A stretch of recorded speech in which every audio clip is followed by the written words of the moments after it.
National Arogya expo, நாயுஷ் conclave, ஜனவரி 9லேருந்து 12 வரைக்கும் Chennai heartfulness institute, Babuji memorial ashram, மணப்பாக்கத்தில். Rubilux paints, best quality, best value for money. உங்கள் பேர் சொல்லும் paint Rubilux paints. No compromise. உங்க சைடுலயும் எங்க சைடுலயும். It's a GT promise. GT Holidays, South India's #1 travel brand. நீங்க யார் யாரெல்லாம் நீங்க வந்து பிறமொழியாளர்கள் அடையாளப்படுத்திக்கலாம், அவங்க எல்லாம் மக்கள் தலைவராக நாங்க இவர்களை பிறமொழியாளர்கள் என்பதற்காக நாங்கள் எதிர்க்கவில்லை. ஈவே ராமசாமி அவர்களையோ, அண்ணாதுரை அவர்களையோ, கருணாநிதி அவர்களையோ இவர்கள் வெறும் பிறமொழியாளர்கள் அப்படிங்கிறதுக்காக இல்லை. இவர்கள் இந்த தமிழ் சமுதாயத்திற்கு, தமிழ் சமூகத்திற்கு செய்த துரோகத்திற்காக தான் எதிர்க்கிறோம். திராவிட நாடு அடைந்தால் திராவிட நாடு இல்லையில் சுடுகாடு என்று பேசி பேசி இவர்களை வந்து ஏமாற்றி விட்டோம், வெறியேற்றி விட்டோம். நேரம் வரும்போது ஒரு பொதுக்குழு போட்டு, பொதுக்கூட்டம் போட்டு இதை நான் வந்து பேசி விடுகிறேன். தமிழர்களுக்கு முழு வரலாற சொல்லிடுறாரு. டோசேஜ் கம்மியா கொடு, 5 ml டோசேஜா 0.5 ml மட்டும் கொடு, 0.5 ml மட்டும் கொடு. அந்த 5 ml டோசேஜ் அண்ணாதுரை போட்டது. ஈவே ராமசாமி, நீங்கள் நம்பக்கூடிய ஈவே ராமசாமி சொன்னது அவனுக்கு தெரிய, வெள்ளக்காரன் தெரியல. பிராமின் நான் பிராமின் மூவ்மெண்ட்னா என்னன்னே தெரியல. 50 வருஷம் பண்ணிருக்கீங்க. ஏமாற்று. வெள்ளக்காரனுக்கு தெரிஞ்ச உண்மை தமிழர்களுக்கு தெரியும். அன்னைக்கு இந்த திருட்டு திராவிட கூட்டம் ஓடி போகும். நீங்களே அதிகாரத்துக்கு வந்துட்டாலும் எங்க அண்ணன் சீமான் சொல்ற மாதிரி எல்லாம் நீங்க இந்திய வல்லாதிக்க அரசு இருக்கு பாத்தீங்களா, இன்னைக்கு இருக்க ஒன்றிய அரசு, அதை மீறி சில விஷயங்களை செஞ்சிருவோன்னு எல்லாம் பேசிட்டு இருக்கீங்க. அதெல்லாம் செய்ய முடியாது. அதிகாரத்துக்கு உட்கார்ந்ததுக்கு அப்புறம் தான் அதெல்லாம் அதிகாரத்தை கொடுத்து பாருங்க.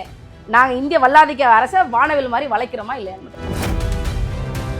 இந்த கதிரானந்த் அவர் அந்த எம்பியோட வீட்டுக்கு ரைடு வந்ததுக்கு அப்புறம் நீங்க போய் பாக்குறீங்களே, அதுதான் பிரச்சனை.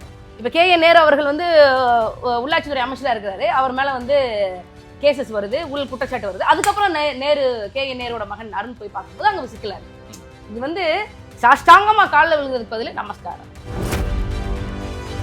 கோயம்புத்தூருடைய MP கணபதி P ராஜ்குமார், கோயம்புத்தூர் விமான நிலையத்துக்கு கருணாநிதி பேர் இருக்கணுமா? திமுக 25 வருஷமா கோயம்புத்தூர்ல வாஷ் அவுட். அத்தி பூத்தார போல ஏதாவது ஒரு தொகுதியில வந்து வெல்லுவாங்க. 10 தொகுதியில வாஷ் அவுட். கோயம்புத்தூர் எழுந்துச்சு நிக்குது அப்படின்னா அந்த கோயம்புத்தூர் மக்களுடைய அந்த உள்ள உறுதினால எழுந்து. அமித்ஷாவுடைய மூளை வந்து நீங்க யோசிச்சு பாத்தீங்களா? 400க்கு மேல இருக்கக்கூடிய MLA இருக்கக்கூடிய உத்தரப்பிரதேச என்னைக்காவது வந்து பிஜேபி கிட்ட போக நீங்க யோசிச்சு பாத்தீங்களா? கருணாநிதி மூளையை விட பெரிய மூளை யாருக்கு? இந்த பிஜேபியில் இருக்கக்கூடிய இவர் எலெக்ஷன் மிஷினரி. அவர் வந்து எலெக்ஷன் ப்ரொபகண்டா அவர் மோடி. நீங்க அவங்கள அட்டாக் பண்ணணும் அப்படின்னா அவங்கள விட நீங்க பெரிய ஆளா இருக்கணும். 2011 சட்டமன்ற தேர்தலில் அதிமுகவுக்கு அணிலா வேலை செஞ்சாருங்க. 2026 சட்டமன்ற தேர்தலில் திமுகவுக்கு அணிலா வேலை செய்ய திமுகவை எதிர்க்கிறாருங்க. உங்களை விட அதிகமா எதிர்க்கிறாரு. தீய சக்தி திமுக, தீய சக்தி திமுகன்றாரு. அப்ப இவர் யாருன்னு? அவர் தூய சக்தின்றாரு. அப்ப பிளாக்ல டிக்கெட் விற்க மாட்டாரா ஜனநாயகம் படத்துக்கு? நீங்க மேடை பேச்சுகள்ல வரலாறு சொல்றன்ற போர்வையில நீங்கள் ரசித்த தலைவர் கலைஞர் உட்பட பலரை வந்து ஒருமையில எல்லாம் விழிக்கிற வேண்டிய தேவை ஏன் எழுது? அந்த இடத்துல ஒரு மேடை நாகரிகத்துக்கு கூட நீங்க மரியாதை கொடுக்க மாட்டேன்றீங்கன்றது அது என்ன ஒரு ஆரோக்கியமான போக்கு? நான் சொல்றேன் அவங்க மேல மக்கள் வச்ச நம்பிக்கை இருக்குல்ல, அந்த நம்பிக்கைக்கு அவங்க ஒரு விழுக்காடு கூட உண்மையே இல்லை. நான் மரியாதை கொடுக்க மாட்டேங்கிறேன், அது அடுத்து. ஆனா நீங்க இந்த மக்கள் வச்சிருக்கிற நம்பிக்கைக்கு ஏற்றது போல நீங்க இந்த 60 ஆண்டு காலம் செயல்பட்டீங்களா? என் குடும்பத்துல என்னுடைய அம்மாவினுடைய அப்பா, என்னுடைய தாத்தா, அம்மாவளி தாத்தா, கடைசியாக அண்ணாதுரை அவர்களுடைய முகத்தை பார்க்கணும் அப்படின்னு சொல்லி அவர் இறந்த பொழுது ஸ்ரீவில்லிபுத்தூர்லேருந்து 40 பேரை வந்து லாரியில் சரக்குந்தில் இருந்து அழைச்சிட்டு போய் கூட்டிகிட்டு வந்திருக்கிறேன். அந்த அளவுக்கு வந்து பற்றாதான் இந்த தமிழ்நாட்டு மக்கள் இருந்திருக்கிறாங்க. அண்ணாதுரை அவர்களுடைய இறுதி நிகழ்வுக்கான கூட்டம் இருக்குது பார்த்தீங்களா, அது கின்னஸ்ல இடம் பெற்றதுலாம் சொல்கிறாங்க. மக்கள் அவ்வளோ நம்பிக்கை வச்சுருந்தாங்க. EVK சம்பத் வந்து கேட்குறாரு அண்ணாதுரை அவர்கள்கிட்ட. அவர் முதல் முறை வந்து MP ஆகி டெல்லிக்கு போயிட்டு வர்றாப்ல. இந்த மாதிரி வந்து திராவிட நாடெல்லாம் வந்து சாத்தியம் இல்லை போலையே, நம்ம இதெல்லாம் கிடைக்காது போல நமக்கு. அதுக்கு அண்ணாதுரை அவர்கள் என்ன சொன்னார் தெரியுமா? சம்பத், இது உனக்கு இப்போதான் தெரியுமா? உங்க அப்பா 20 வருஷத்துக்கு முன்னாடி திராவிட நாடு கேட்கும் போதே தெரியும் திராவிட நாடு கிடைக்காது அப்படின்னு சொல்லி. இருந்தாலும் திராவிட நாடு அடைந்தால் திராவிட நாடு இல்லையில் சுடுகாடு என்று பேசி பேசி இவர்களை வந்து ஏமாற்றி விட்டோம், வெறியேற்றி விட்டோம். நேரம் வரும்போது ஒரு பொதுக்குழு போட்டு, பொதுக்கூட்டம் போட்டு இதை நான் வந்து பேசி விடுகிறேன் அப்படின்னு சொன்னாங்க. உணர்ச்சிகளை தட்டி எழுப்பினோம்ன்றதுதான் உணர்ச்சியில வந்து அவர் என்ன, அவருடைய நிலைப்பாடு என்ன, அண்ணாதுரை அவரோட நிலைப்பாடு என்ன அப்படின்னா, தமிழர்களுக்கு முழு வரலாற சொல்லிடுறாரு. டோசேஜ் கம்மியா கொடு, 5 ml டோசேஜா 0.5 ml மட்டும் கொடு, 5 ml மட்டும் கொடு. அந்த 5 ml டோசேஜ் அண்ணாதுரை போட்டது. ஆனா தமிழர்களுடைய வரலாறு நீண்ட நெடிய வரலாறு, அதை அவர் பேசவே இல்லை. நீங்க அண்ணாதுரை பார்லிமெண்ட்ல அவருடைய முதல் உரையில சொல்லும் போது சொல்றாரு, நான் வந்து தெருவோரத்து மக்களினுடைய தலைவன் நானு அப்படின்னு தான் சொல்லி பேசிட்டு வந்தாரு. தமிழ் இங்க நம்ம மக்களுக்காக பேசிட்டு வந்த ஒரு தலைவனை போய் நீங்க வந்து தமிழ்னு வரலாறு முழுசா சொல்லி கொடுத்துறாதா அப்படின்னு சொன்னாரு சொல்லுங்க. அவரு முழுசா எதுவுமே சொல்லல. நான் ஒரு ஸ்ட்ரீட் ரெப்ரசென்டா தான் இங்க வந்திருக்கேன் பார்லிமெண்ட்டுக்கு. அப்படிதான் சொல்லுவாங்க. வெறும் தூண்டில் போட்டா வந்து மீன் சிக்காதுனே, தூண்டிலுக்குள்ள புழுவ போட்டா தான் மீன் சிக்கும். அப்படி பேசுனதா இவர்கள் சாதி ஒழிப்பு, அப்படி பேசுனதா பெண் அடிமைத்தனம் பேசுனது, பெண் விடுதலை பேசுனது, அப்படி பேசுனதா வந்து பார்ப்பனர் அல்லாத மக்கள். நீங்க உங்களுக்கு தெரியுமா, ஆனந்த விகடன் அவர்களுக்கு பெரியார் அவர்கள் கொடுத்த, ஈவே ராமசாமி அவர்கள் கொடுத்த பேட்டி ஒன்று இருக்கு. என்ன தெரியுமா பேட்டி கொடுத்தாரு? ஜின்னா அவர்கள் இந்த மாதிரி வந்து தனி பாகிஸ்தான் கேட்டாரு. நான் இந்த மாதிரி வெள்ளக்காரன்ட்ட போய் கேட்டேன், நீ வந்து பவர் ஹேண்ட் ஓவரை வந்து காங்கிரஸ்காரன்ட்ட கொடுக்குற, நீ ஏன் கிட்ட கொடு, யாரு நான் பிராமின் மூவ்மெண்ட் பண்ணல ஏன் கிட்ட கொடு அப்படின்னு கேட்டிருக்காப்ல. அப்போ வந்து அவர் என்ன சொல்றாரு அப்படின்னா, அந்த வெள்ளக்காரன் வந்து சொன்னதா சொல்றாப்ல. இது நான் சொல்லலை, தனிப்பட்ட கார்த்தியாவனுடைய பேச்சு கிடையாது, ஆனந்த விகடன்ல வித் ரெக்கார்டோட இருக்குது. அவர் சொல்றாப்ல, வெள்ளக்காரன் சொன்னானா, we know only two group of people, one is Hindu, another is Muslim, we don't know Brahmin and non-Brahmin. 1916 இருந்து சவுத் இந்தியன் லிபரேஷன் ஃப்ரண்ட் நடத்திட்டு இருக்காங்க, தென்னிந்திய மக்கள் நலச்சங்கம் நடத்திட்டு இருக்காங்க. 47க்கு முன்னாடி போய் நிக்கிறாரு வெள்ளக்காரன் போய், எனக்கு பவர் ஹேண்ட் ஓவர் பண்ணு அப்படின்னு. வெள்ளக்காரன் காரி துப்பி அனுப்பிச்சிட்டான். அந்த பத்திரிகையாளர் கேட்கறாங்க, என்னங்க வெள்ளக்காரன் வி டோன்ட் நோ பிராமின் நான் பிராமின் மூவ்மெண்ட்ங்கிறா, நீங்க சும்மா வந்தீங்க அப்படின்னு. சும்மா விடுவேனா, இதான் வெள்ளக்காரன் யோக்கியதான்னு கேட்டுட்டு வந்தேன். நான் வந்து உங்களுக்கு சர்க்காருக்கு வந்து சாதகமா நான் வேலை செஞ்சிருக்கேன், உங்க கூட இருந்து வேலை செஞ்சிருக்கேன். பெரியார் சொன்னது, ஈவே ராமசாமி, நீங்கள் நம்பக்கூடிய ஈவே ராமசாமி சொன்னது. அவனுக்கு தெரியும், வெள்ளக்காரன் தெரியல பிராமின் நான் பிராமின் மூவ்மெண்ட்னா என்னன்னே தெரியல. 50 வருஷமா பண்ணிருக்கிறீங்க ஏமாற்று. வெள்ளக்காரனுக்கு தெரிஞ்ச உண்மை தமிழர்களுக்கு தெரியும். அன்னைக்கு இந்த திருட்டு திராவிட கூட்டம் ஓடி போகும் தமிழ்நாடு. ஜின்னா கேட்கிறாப்ல, ஜின்னா வந்து ஒரு தடவை வந்து சொல்றாப்ல, நம்ம 2 பேரும் சேர்ந்து சென்னையில வரும்போது நான் வந்து தனி பாகிஸ்தான் கோரிக்கை, நீங்க வந்து தனி திராவிட நாடு கோரிக்கை வந்து வெள்ளக்காரங்கிட்ட டேபிள் பண்ணுவோம் அப்படின்னு சொல்லியிருக்காப்ல. அவர் மெட்ராஸ்க்கு வந்திருக்கிறாப்ல, வந்து ஈவே ராமசாமி சந்திக்கிறாப்ல. சந்திக்கும் போது ஈவே ராமசாமி வந்து உன் கட்சி பிரச்சனை என்னாச்சு அப்படின்னு சொல்லி கேட்குறாப்ல. ஜின்னா, நாங்கள் 9 பேர் இருக்கோம், வி ஆர் ஆல் நான் பிராமின்ஸ், 9 பேர் வெவ்வேறு சாதி அப்படின்னு சொல்லியிருக்காப்ல. ஜின்னா அதுக்கு என்ன தெரியுமா சொல்லியிருக்காரு, இந்த கட்சியெல்லாம் வச்சு நீ எப்படி நடத்துற, இதெல்லாம் ஒரு கட்சியான்னு சொல்லி கேட்டு போயிட்டாப்ல. சிரிச்சுக்கிட்டே ஜின்னா கேட்டான்னு சொல்லி பதிவு பண்ணியிருக்காரு. எங்க இது பதிவா ஆனந்த விகடன்ல கொடுத்துருக்காங்க, ஆனந்த விகடனுடைய புத்தகத்துல இருக்கு. ஜின்னா நம்பல, வெள்ளக்காரன் நம்பல, தமிழர்கள் நம்ப வச்சு ஏமாத்திட்டாங்க. தமிழ்ல பேசுறாங்க, அதை தாண்டி இவர்கள் தமிழர்களுக்கும் செஞ்ச வேலை என்ன?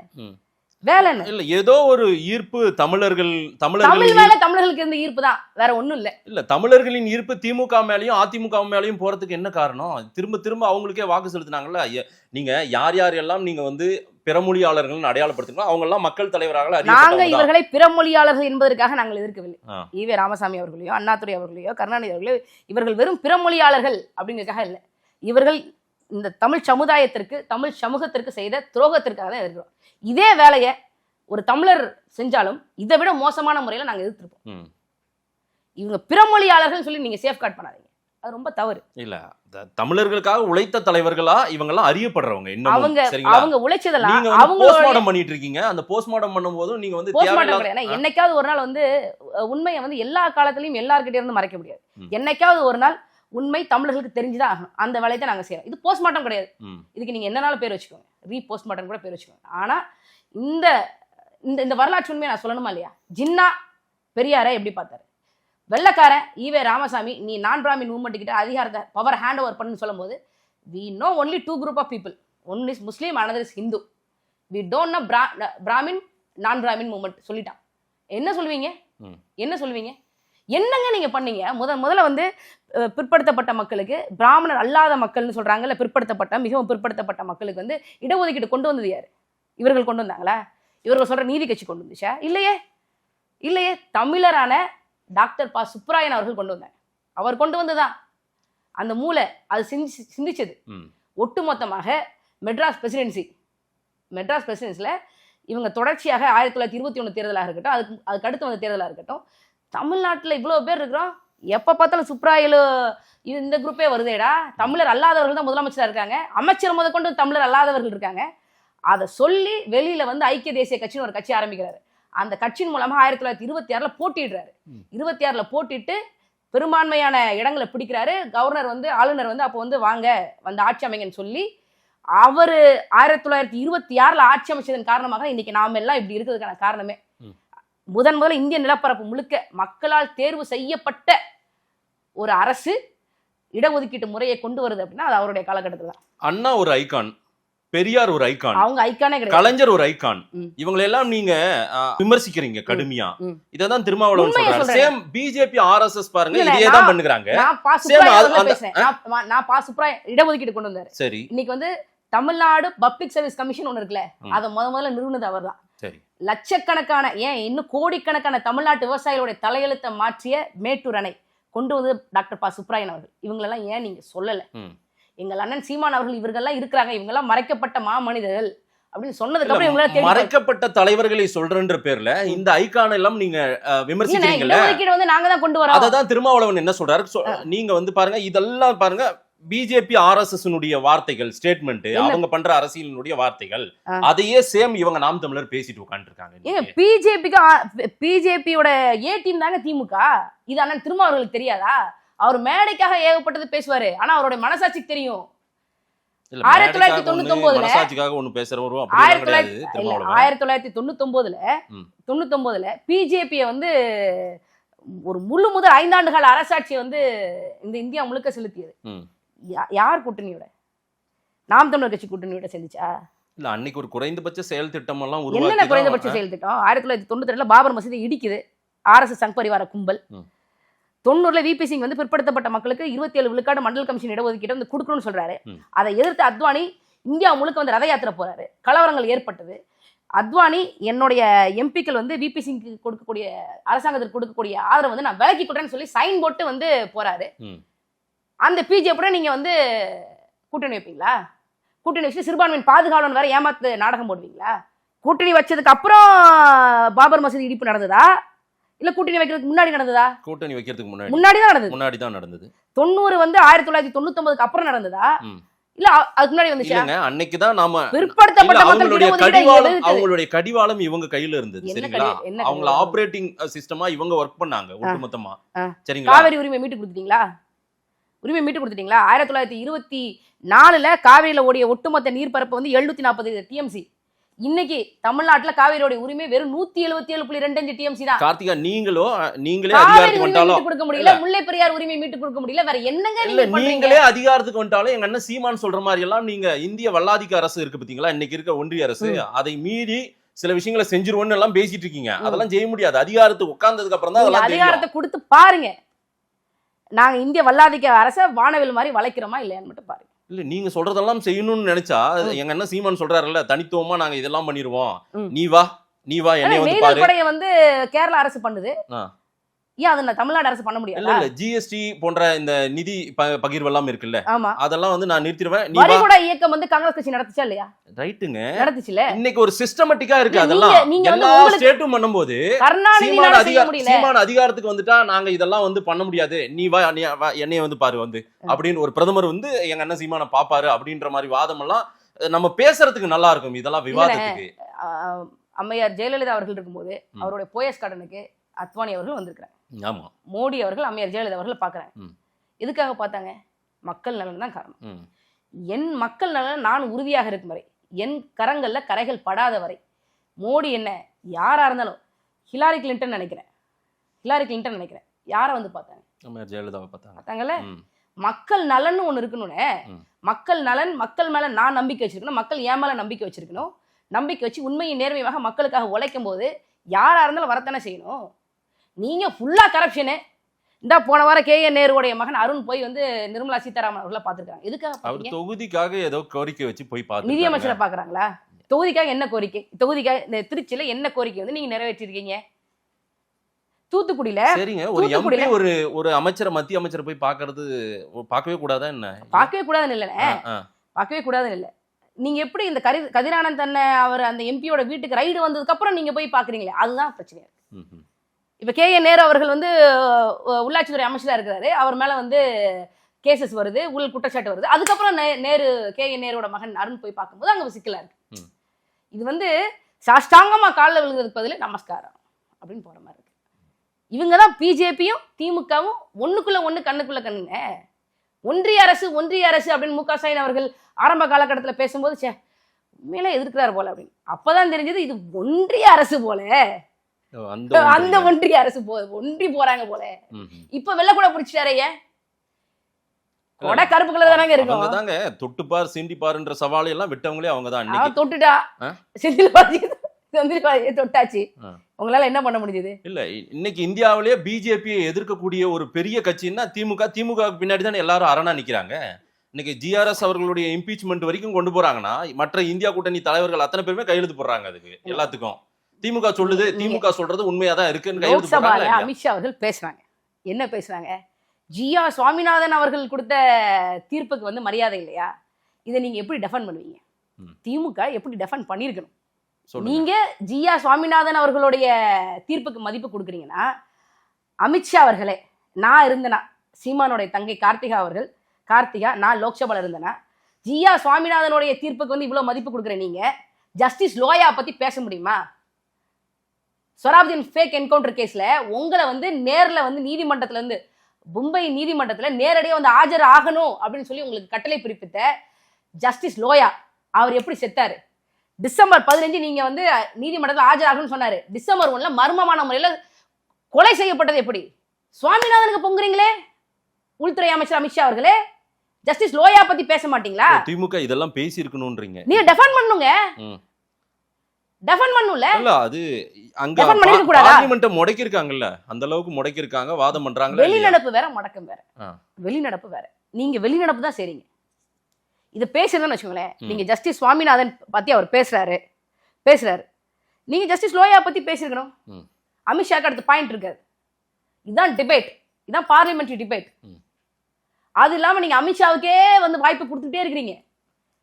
டிஎம்கேல இருக்கக்கூடிய 40 எம்பிக்களும் வந்து 40 எம்பிக்களா தஞ்சாவூர் பொம்மைகளான்னு தெரியல, எந்த விதமான ஒரு டிபேட்டே கிடையாது, எதுவுமே பேச மாட்டேங்கிறாங்க, சும்மா இருக்கிறாங்க. என்னங்க எவ்வளவு வீடியோக்கள் வாதம் பண்றது அங்க வரலையா நமக்கு? என்னன்னு எங்க அண்ணன் செந்தமிழன் சீமான் அவர்கள் பேசுறதை வந்து அண்ணன் திருச்சி சிவா அவர்கள் நாடாளுமன்றத்தில் போய் பேசிட்டு இருக்காரு. நீங்க ஏன்னா செய்யல? தீரன் சின்னமலைய, வேலு நாச்சியார, உங்ககிட்ட தானங்க ஆட்சி அதிகாரம் இருக்கு. GD நாயுடு மேம்பாலம் வச்சிருக்கீங்களே, 10 கிலோமீட்டருக்கு மேம்பாலம் கட்டி அதுக்கு வந்து 2000 கோடி செலவழிச்சு வச்சிருக்கீங்களே.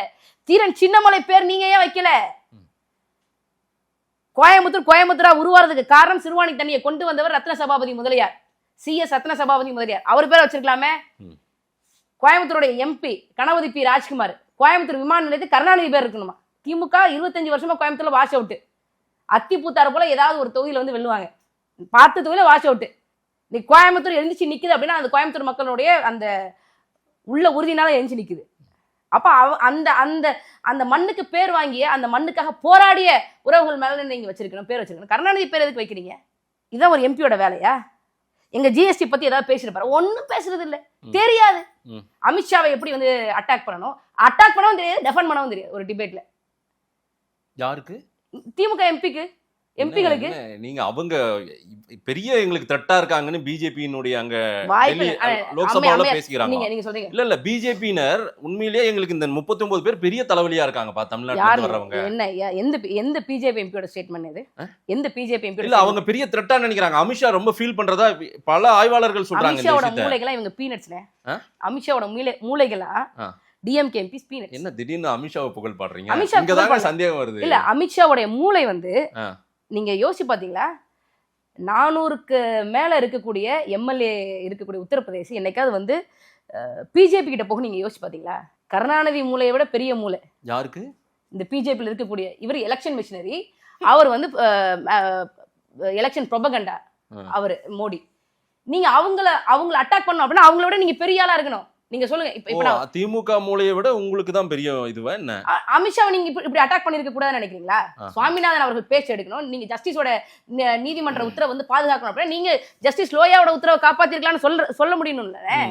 அந்த உள்ள உறுதி நாம் தமிழர் கட்சி காட்டி எனக்கு இருக்கு, கனிமொழிக்கு இருக்கா இல்லையா கேட்டு சொல்லுங்க. உங்களை மக்கள் ஏற்றுக்கொண்டு உங்களை அங்கீகரித்து சட்டமன்றத்துக்கோ நாடாளுமன்றத்துக்கோ அனுப்பணும். ஆனால் அது ஒரு நிறைவேறாத ஒரு எட்ட முடியாத ஒரு இடத்துலயே இல்ல. அதுக்கு முன்னாடி நீங்க வந்து என்ன சொல்றீங்க அப்படின்னா வந்து பிஜேபியினுடைய மூளையை வந்து நாங்க பாராட்டுறதா நீங்க சொல்றீங்க. அப்படி இல்லை. என்னுடைய எதிரியினுடைய பலம் எனக்கு தெரியும். அவங்களை எப்படி அட்டாக் பண்ணணும், எந்த வாதத்தை வச்சு அட்டாக் பண்ணணும் அப்படிங்கறத எங்க அண்ணன் சீமான் அவர்கள் எனக்கு கத்து கொடுத்துருக்கேன். அதை வச்சு பண்ணணும்னு நான் சொல்றேன். அப்படி அட்டாக் பண்ணுங்க. நீங்க அட்டாக் பண்ணி இப்ப நீங்க ரேவண்ணா போன முறை வந்து என்ன சொன்னாரு, நாங்க மேகத்தட்டில் அணை கட்டுவோம்னு சொன்னோம். இதுல தமிழ்நாட்டு எம்எல்ஏக்கள் தமிழ்நாட்டு எம்பிக்கள் ஏதாவது வந்து பேசினாங்களா?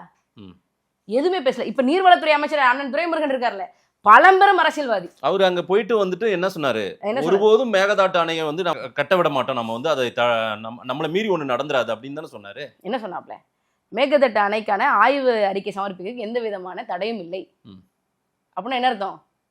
என்ன நான் கல்யாணம் பண்ணிக்குவேன் இல்ல, அவங்க ஆய்வெல்லாம் பண்ணிட்டோம், என்னவோ பண்ணிட்டோம், ஆனா நாங்க 1000 கோடி வேலை நடந்துருச்சு ஏற்கனவே, பேஸ்மெண்ட் வேலை. ஏன்னா ஏற்கனவே வந்து கபினில இந்த காவிரியில ஒரு முக்கியமான 4 அணைகள் இருக்கு. கபினி, ஹேமாவதி, ஹாரங்கின்னு அந்த 4 அணை. அது எப்படி கட்டினாங்கன்னு நினைக்கிறீங்க? கருணாநிதி காலத்துல தான் கட்டினாங்க, திமுக ஆட்சி காலத்துல தான் கட்டினாங்க. அப்ப கருணாநிதி என்ன பண்ணிட்டு இருந்தாருன்னு சொன்னா எவ்வளவு கேவலமா இருக்கும்.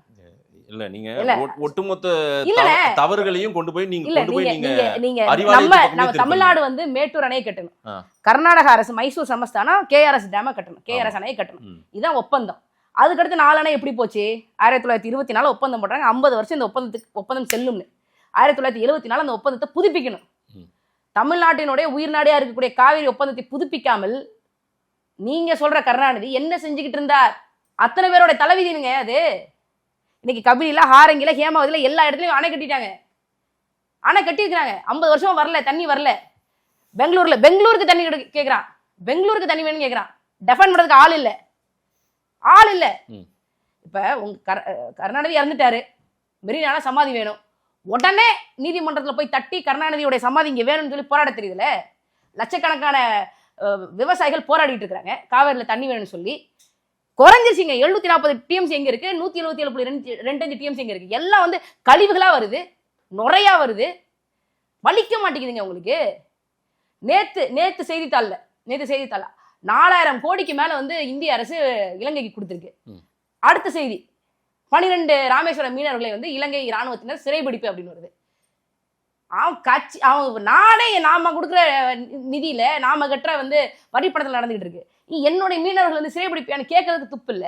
இல்லங்க, நீங்க என்ன கோரிக்கை வைக்கிறீங்களோ, நீங்க என்ன ஃபைட் கோரிக்கை வைக்கலானே, நான் கோரிக்கை வைக்கல. ஏன்னா நீங்க சொல்ற மாதிரி எனக்கு வந்து ஆட்சி அதிகாரம் இல்ல நீங்க, ஆனா அவங்க கிட்ட அதிகாரம் இருக்கு. ரைட்டுங்க, அதிகாரத்துல இருக்கிறவங்களுக்கு தான் அங்க என்ன செய்யணும்ன்றது ஒரு இது இருக்குது. தெரியலன்னு சொல்றேன் நானு. தெரியல என்னுடைய தகப்பனுக்கு சமாதி வேணும்னா டக்குன்னு இரவோடு இரவா வந்து நீதிமன்றத்தின் கதவுகளை தட்டக்கூடிய மு.க. ஸ்டாலின் அவர்கள் லட்சக்கணக்கான விவசாயிகளுக்கு, லட்சக்கணக்கான மீனவர்களுக்கு எந்த விதமான நடவடிக்கையும் எடுக்கல. இதை நீங்க மறுத்தாலும் இதான் உண்மை.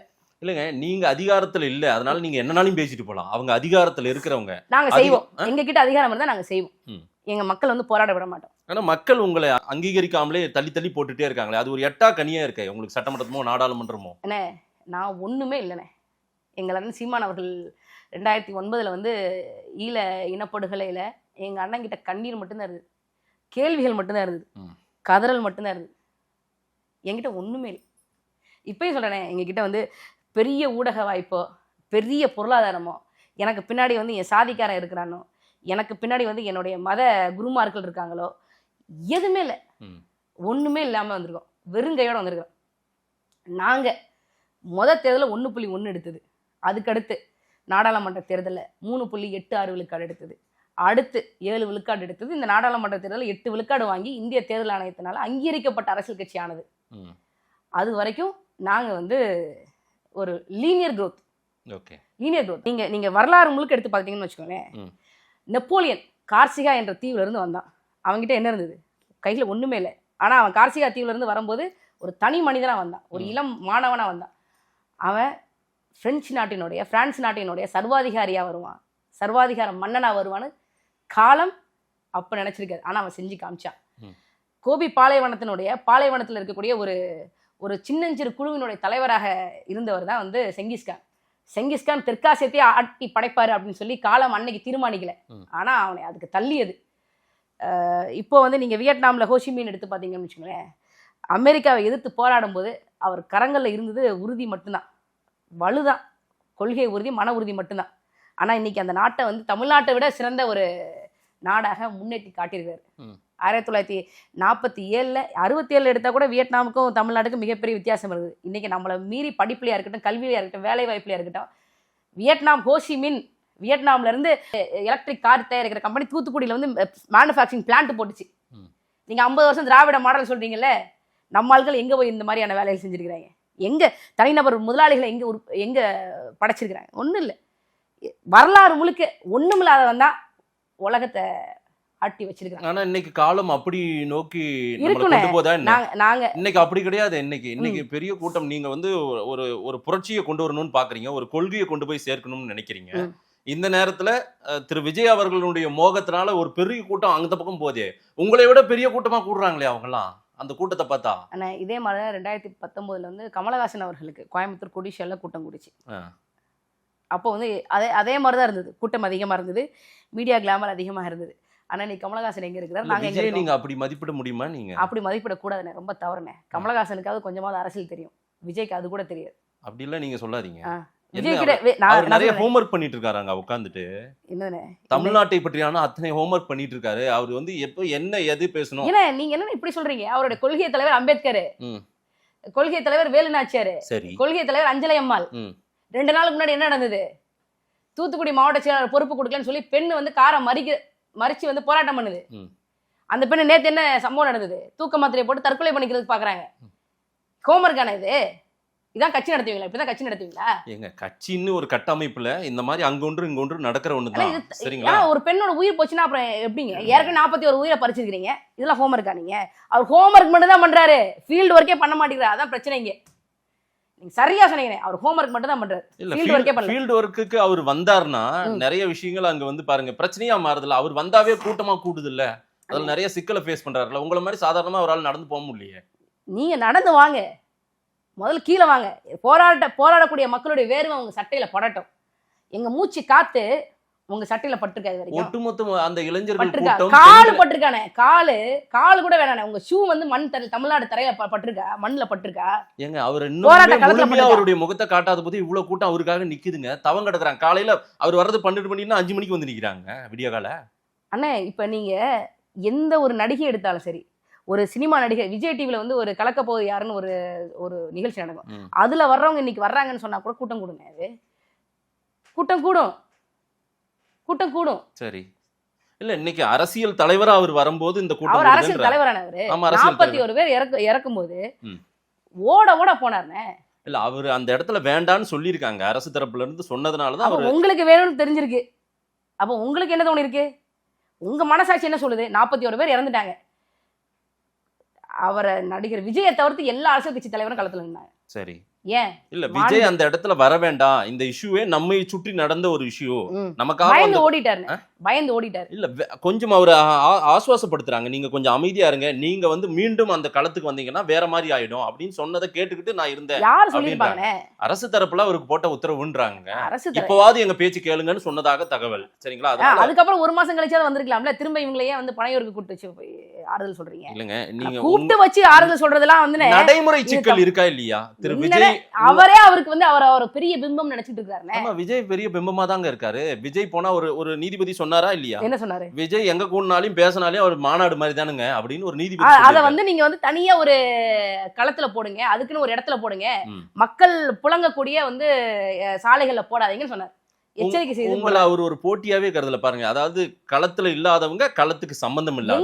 இப்ப எங்களை சீமானவர்கள் அவர் போட்டியா கருதலங்கிறது விடுங்க. 36 லட்சம் பேர் வாக்களிச்சிருக்காங்கல்ல, அவங்க சொல்லட்டும்னே யாரு போட்டி யாரு போட்டி இல்ல. ஒவ்வொரு தடவையும் இந்த மாதிரியான ஒரு சிக்கல்கள் வந்து கொண்டு வந்து விட நீங்க எல்லாம் சீண்டனா கூட அவரு உங்களுக்கெல்லாம் பதில் சொல்ல முடியாது. நான் யாருக்கு பதில் சொல்லணுமோ அவங்களுக்கு சொல்றேன், நான் என்ன அரசியல் பேசணுமோ நான் முடிவு பண்ணிக்கிறேன் அப்படின்றாரு அவரு. அவர் என்னன்னா 2011 சட்டமன்ற தேர்தலில் அதிமுகவுக்கு அணிலா வேலை செஞ்சாருன்னு, 2026 சட்டமன்ற தேர்தலில் திமுகவுக்கு அணில வேலை செய்ய போறாங்க. திமுகவை எதிர்க்கிறாருங்க, உங்களை விட அதிகமா எதிர்க்கிறாரு. தீய சக்தி திமுக, தீய சக்தி அப்ப திமுகன்றாரு. இவர் யாருண்ணே? இவர் யாருண்ணே? அவர் தூய சக்தின்றாரு. அப்ப பிளாக்ல டிக்கெட் விற்க மாட்டாரா ஜனநாயகம் படத்துக்கு? அவரா விக்கிறாருங்க, எங்கேயோ யாரோ அவர் படத்துக்கு தானே விக்குதுங்க. சரி. உங்க படத்து டிக்கெட்டை வந்து நீங்க ஒயிட் மணில விற்பனை செய்ய முடியல, உங்க ரசிகர்களுக்கு விற்பனை செய்ய முடியல, நீங்க தமிழ்நாட்டை எப்படிங்க பாதுகாப்பீங்க? ஏன்னா அதெல்லாம் அவரா பாத்துப்பாரு. நீங்க அது அவரா பார்க்க கூடாதா? பாத்துப்பாரு. அப்ப நீங்க தமிழ்நாட்டின் முதலமைச்சரா வந்து நீங்க என்னத்தை பாத்துக்குவீங்க? என்னத்தங்க பார்க்க போறீங்க? உங்க என் படம் ஜனநாயகம் ரிலீஸ் ஆகுது, 2000 ரூபாய்க்கு டிக்கெட் கிடையாதுப்பா, 3000 ரூபாய்க்கு டிக்கெட் கிடையாதுப்பா, 150 ரூபா 200 ரூபா தான் இப்போ டிக்கெட்டு. சொல்ல முடியாதா? இல்ல ஏதாவது ஒண்ணு எடுத்து வச்சுக்கிட்டு அவரை வந்து விமர்சிக்கிறது சரியில்லைங்க. அவர் வந்து அரசியல் ரீதியா அவரை வந்து நம்ம அவர் எதிர்கொள்ள என்னங்க அரசியல் பேசிட்டாரு சொல்லுங்க.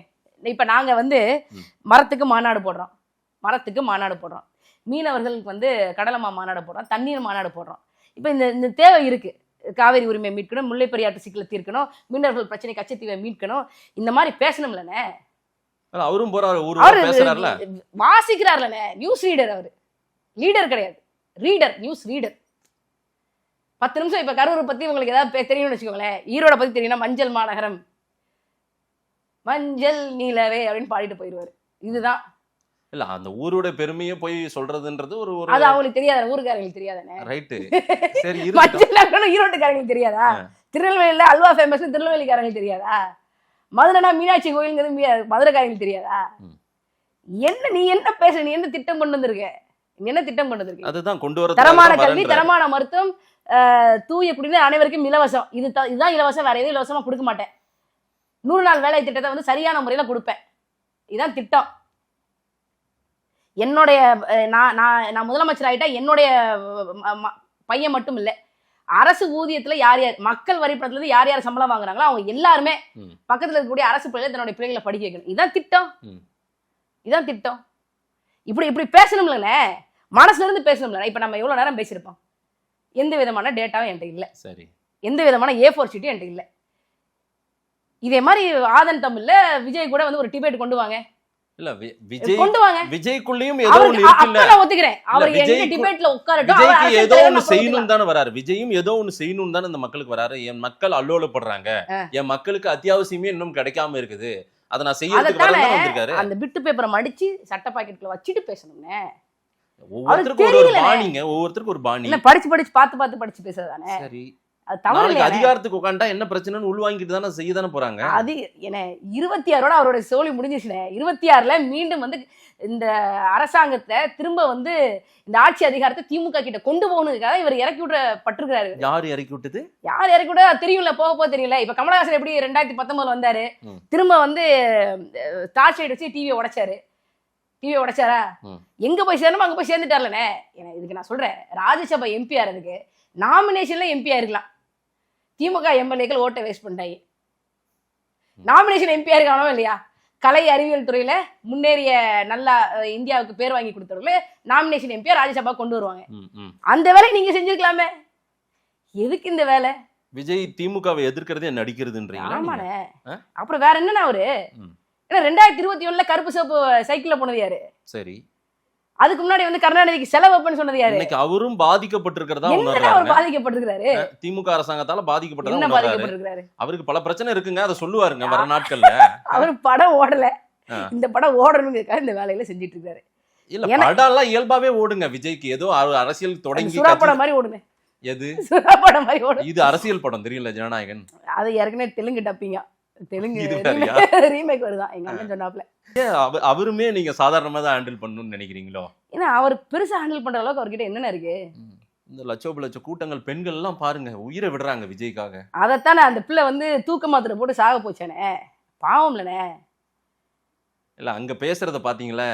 எங்க அண்ணன் தான் எங்களுக்கு எல்லாமே, அவரை பாக்குறதுக்காக நான் குழந்தையோட வந்துட்டோம். கமலஹாசனுக்கு பேசினாங்க, இதே மாதிரிதான் நடிகர் கமலஹாசன் அவர்களுக்கு பேசினாங்க. கமலஹாசன் தான் எங்க உயிர், நான் கமலஹாசன் தான் ஓட்டு போடுவேன்னு நின்னாங்க. இன்னைக்கு கமலஹாசன் எங்க நிக்கிறாரு, நாம் தமிழர் கட்சி எங்க நிக்கிறோம்? நான் 8 விழுக்காடு அங்கீகரிக்கப்பட்ட அரசியல் கட்சியினுடைய பிரதிநிதி நான் எங்க நிக்கிறேன்? இந்த களம் உங்களுக்கு சாத்தியப்படுமா? 2026 களம் சாத்தியப்படணும். ஏன்னா இந்த களம் தொடர்ச்சியாக திமுக வென்றிருக்கு, அதிமுக வென்றிருக்கு, காங்கிரஸ் வென்றிருக்கு, பாஜக, கம்யூனிஸ்ட் எல்லாம் வென்றிருக்கு. மக்களாகிய நாம தமிழ்நாடு மக்கள் வெல்லணும் அப்படின்னா இங்க நாம் தமிழர் கட்சி வெல்லணும். மக்கள் அவங்க வெல்லணும், நல்லா வாழணும்னு முடிவு பண்ணிட்டாங்க அப்படின்னா நாம் தமிழர் கட்சி பிள்ளைகள் எங்களை வெல்ல வைப்பாங்க.